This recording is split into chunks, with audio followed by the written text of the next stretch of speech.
livro de Urântia. Documento 5. A relação de Deus com o indivíduo.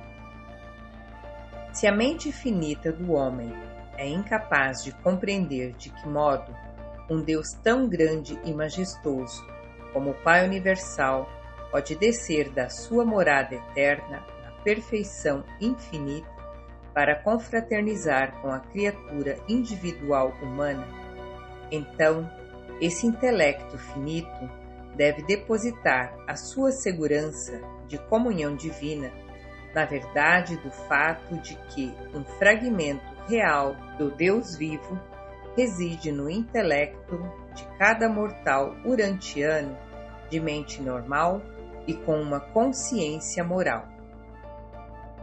Os ajustadores do pensamento residentes são uma parte da deidade eterna do Pai do Paraíso. O homem não tem de ir além da própria experiência interior de contemplação, da presença da realidade espiritual na sua própria alma para encontrar Deus e alcançar a comunhão com Ele. Deus distribuiu a infinitude da sua natureza eterna entre as realidades existenciais dos seus 6 absolutos coordenados.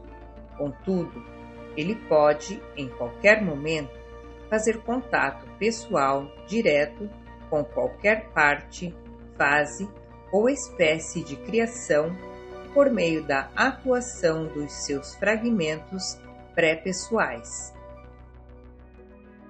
E o Deus Eterno reservou também a si próprio a prerrogativa de outorgar personalidade aos criadores divinos e às criaturas vivas dos universos.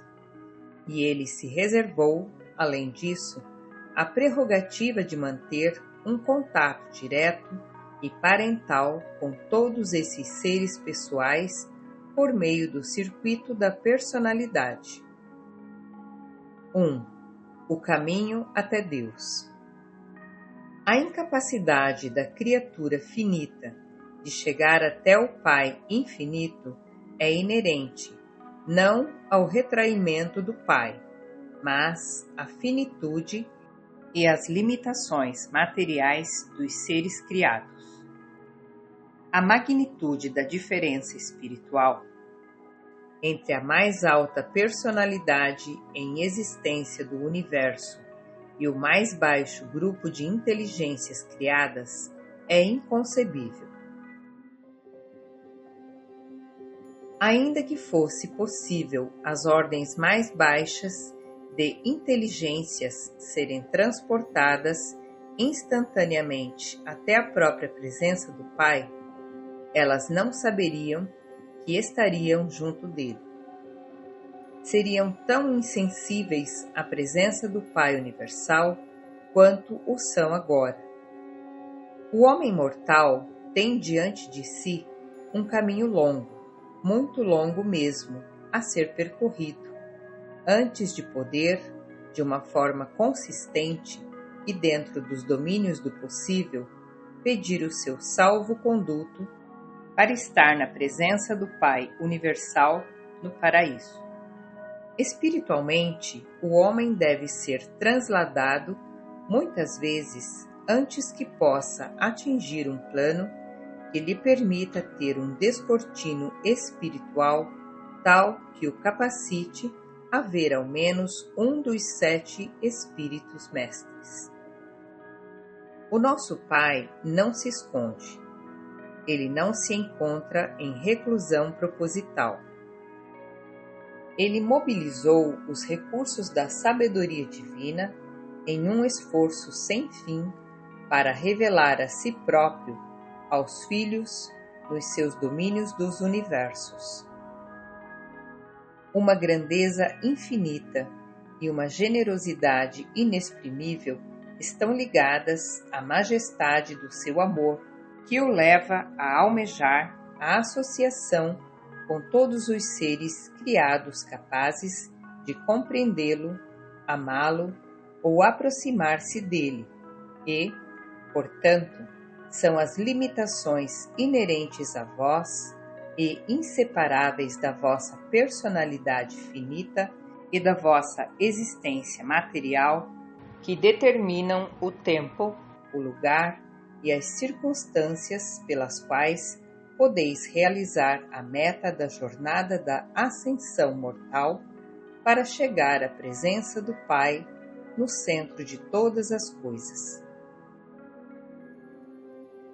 Embora a ida até a presença do Pai no paraíso deva aguardar até que tenhais alcançado os níveis finitos mais elevados de progressão do espírito, vós deveríeis rejubilar-vos com o reconhecimento da possibilidade sempre presente de comunhão imediata com o espírito outorgado do Pai, que está associado tão intimamente à vossa alma interior e ao vosso eu em constante espiritualização.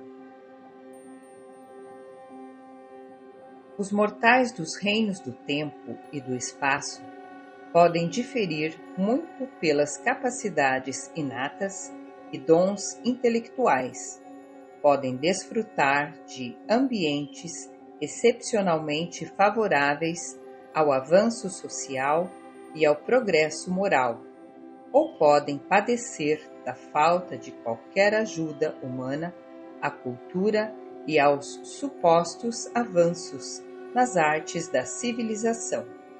No entanto, as possibilidades de progresso espiritual na carreira ascensional são iguais para todos.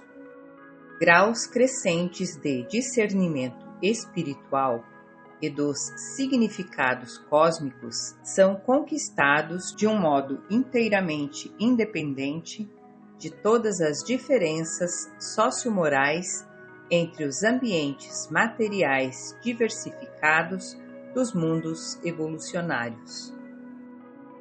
Conquanto os mortais de Urântia possam diferir pelos seus dons e oportunidades intelectuais, sociais, econômicas e até mesmo morais, não vos esqueçais de que a dotação espiritual deles é uniforme e única.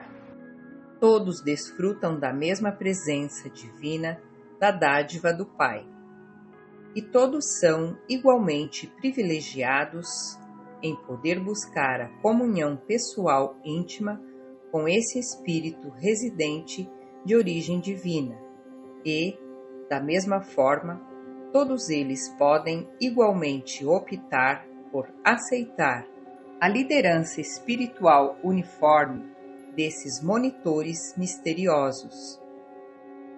Se o homem mortal é motivado espiritualmente de todo o seu coração, consagrando-se sem reservas a fazer a vontade do Pai, então, posto que ele é, de um modo tão seguro e tão afetivo, dotado espiritualmente com o ajustador divino residente, não podem deixar de materializar-se na experiência desse indivíduo a sublime consciência de conhecer a Deus e a superna certeza da sobrevivência com o propósito de encontrar Deus por meio da experiência progressiva de se tornar mais e mais como Ele.